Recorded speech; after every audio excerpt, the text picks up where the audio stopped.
अहो आम्ही माननीय बाळासाहेब ठाकरे यांच्या पक्षामध्ये, माननीय उद्धव ठाकरे यांच्या पक्षामध्ये आहोत.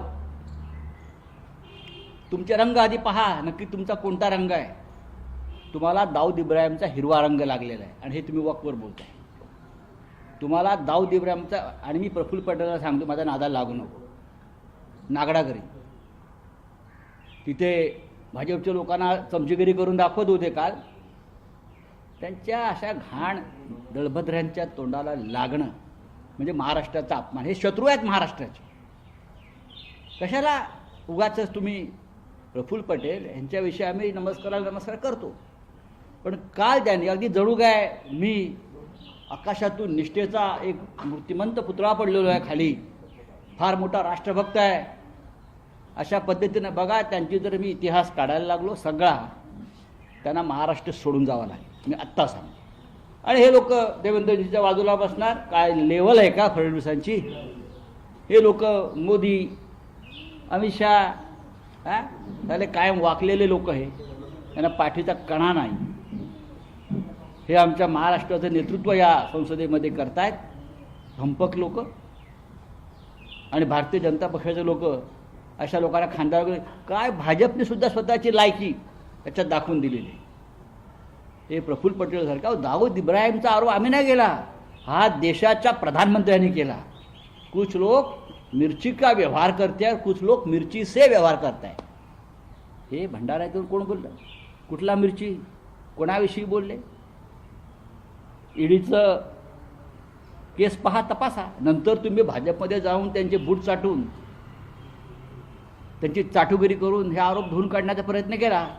पण आरोप आहेत, संबंध आहेत. दाऊदशी व्यवहार, इक्बाल मिर्चीशी व्यवहार, बॉम्बस्फोटातला आरोपी, मुंबईमध्ये 100च्या वर ज्याने बॉम्बस्फोट केले, घडवले, दंगली घडवल्या, अशा माणसाशी व्यवहार. आता ते खुलासा करतील. मला ईडीने क्लीन चिट दिली, भाजपचे बूट चाटून ईडीने क्लीन चिट दिली, मोदी शहांची धुणी भांडी करून क्लीन चिट मिळवली, आताही तेच करताय. तेव्हा रंग बदलण्याच्या गोष्टी शिवसेनेच्या बाबतीत करू नका, तुम्हाला महाग पडेल.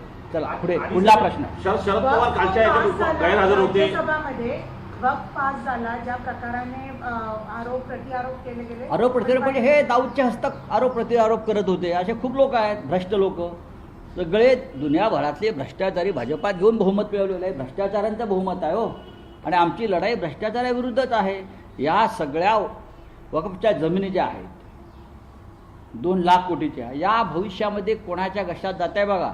त्यातला 5-25 जमिनी नक्की प्रफुल्ल पटेल घेणार. जे दाऊदची जमीन घेऊ शकतात ते ह्या जमिनीसुद्धा घेणार हे लोक. हा सगळा जो खेळ चाललेला आहे हा जमिनी घेण्याचा आहे, जमिनींवरती कब्जा मिळवण्याचा आहे. हा भ्रष्टाचार आहे. आम्ही जे मतदान केलं की या भ्रष्टाचाराविरुद्ध, हा भ्रष्टाचार रोखण्यासाठी मतदान केलं. काल त्या चर्चेमध्ये आणि सभागृहामध्ये शरद पवार गैरहजर होते. शरद पवार साहेब आजारी आहेत, त्यांची प्रकृती बरी नाही आहे. त्यांच्या सदस्य फौजिया खान उपस्थित होत्या, त्यांनी चांगले मुद्दे मांडले, त्यांनी काही चांगल्या सुधारणा सुचवल्या. लोकसभेत त्यांचे लोक हजर होते. बोला सर, पुण्यातलं जे मंगेशकर रुग्णालय आहे त्यामध्ये एक साधे उपचार करण्यासाठी 20 लाख रुपयाचे डिमांड करण्यात आली. आणि महत्त्वाचं म्हणजे त्यामध्ये त्या महिलेचा मृत्यू हे या संदर्भात खुद्द देवेंद्र फडणवीसांच्या कार्यालयाच्या वतीनं देखील ती महिला भाजपचे जे आमदार आहेत अमित गोरखे त्यांच्या पीएची पत्नी होती. भिसे म्हणून त्यांचे पीए आहेत अमित गोरखेंचे, त्यांच्या या पत्नी आहेत. आता विचार करा, भारतीय जनता पक्षाच्या कार्यकर्त्या असलेल्या पत्नीची पत्नी, जिच्यासाठी देवेंद्र फडणवीस यांच्या कार्यालयातून रुग्णालयात फोन गेले असं सांगितलं जात आहे, तरीही त्या भिसे नावाच्या कुटुंबावर ही आफत आली. एका मातेचा करुण अंत झाला. काय करता तो देवेंद्र फडणवीस सरकारला 100 दिवस झाले म्हणून भविष्याचा वेध घेत बसलेले आहेत. मला असं वाटतं की ही जी कामं आहेत गोरगरिबांची, ही देवेंद्र फडणवीस यांच्या लेवलची नाही आहेत. त्यांची लेवल खूप मोठी आहे.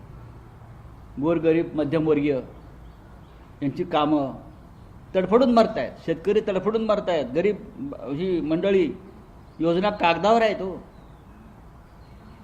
एकनाथ शिंदे, अजित पवार हे तोंडाला असे पोपट बांधून फिरतायत, पोपटपंची करत. आणि देवेंद्र फडणवीस यांची झेप खूप मोठी आहे. म्हणजे अडाणी, अंबानी, टाटा, बिर्ला, ठेकेदार मोठे मोठे, त्यांची कामं होत आहेत आणि त्यांची लेवल ती आहे. त्याच्यामुळे त्यांना देवेंद्र फडणवीस यांना त्यांच्या लेवलची कामं सांगायला पाहिजे. गोरगरिबांची कामं देवेंद्र फडणवीस कसे करते, त्यांना ते सवयच नाही या पक्षाला व या मुख्यमंत्र्यांना. त्यांची आता लेवल खूप वर गेलेली आहे. म्हणजे असे भाजपचे कार्यकर्ते असे तडफडून मरत आहेत. बायका, मुलं, आरोग्य सेवेचे धिंडवडे निघाले. नुसतं दम तिथे बसून मंत्रालयात दम देणं सोपं असतो. हे सहन करणार नाही, ते सहन करणार नाही. अख्ख्या महाराष्ट्रामध्ये अराजक आणि बदबदपुरी माजलेली आहे, अख्ख्या महाराष्ट्रामध्ये. आणि मोदीचं भजन करत बसले आहेत. हां, रोज नव्या घोषणा करत आहेत. 100 दिवसाचा वेध घेणार आहेत म्हणे मागच्या आणि पुढच्या. काय घेणार? तुमच्या समोर एक माता अशा पद्धतीनं त्या कुटुंबाकडे 20 लाख रुपये नाही आहेत. 20 लाख रुपये महाराष्ट्रामध्ये एक सामान्य माणूस उपचारासाठी देऊ शकतो का? भरण्याची तयारी दाखवली होती, पण दहा लाखासाठी आरोप- शेत आरोप- शेत विकून. शेत विकून. माझ्याकडे सगळी माहिती आहे. देवेंद्र फडणवीसच्या तोंडावर फेकू शकतो मी ही माहिती. त्यांना आम्ही बोललो का मिरच्या झोमतात वरून खालून. पण जरा तुमची लेवल खाली आणा. एवढी वर सुद्धा नेऊ नका. गौतम अडाणी, अंबानी, बरं का, हा महाराष्ट्र त्यांचा नाही आहे. ज्यांच्यासाठी तुम्ही काम करता हा महाराष्ट्र ठेकेदारांचा नाही आहे. हा महाराष्ट्र ज्या काल माता तडफडून मेल्या भिसे, हा त्यांच्यासारख्यांचा महाराष्ट्र आहे. आणि तुम्ही त्यांना काय जीवन त्यांचं कसं केलं आहे? या भिसे लोकांनी तुम्हाला मतं दिली आहेत, त्यांची तुम्हाला काळजी नाही. हा लेवलचा प्रश्न आहे. भारतीय जनता पक्षाची आणि फडणवीसांची लेवल आता ही ज्याच्याकडे रुग्णालयावरती कारवाई केली पाहिजे, मंगेशकर हॉस्पिटलवरती कारवाई केली पाहिजे असं फडणवीसांनी हिंमत असेल तर करावी. हिंमत असेल तर कारवाई करावी ना. ज्या ज्या डॉक्टरांची नावं घेत आहे भिसे कुटुंब, हां. ज्या डॉक्टरांची, बंद करावं ना. हिंमत आहे का? तुमची हिंमत फक्त विरोधी पक्षाचे कार्यकर्त्यांना तुरुंगात टाकण्यापुरतीच आहे. बाकी तुमच्यात काय दम आहे?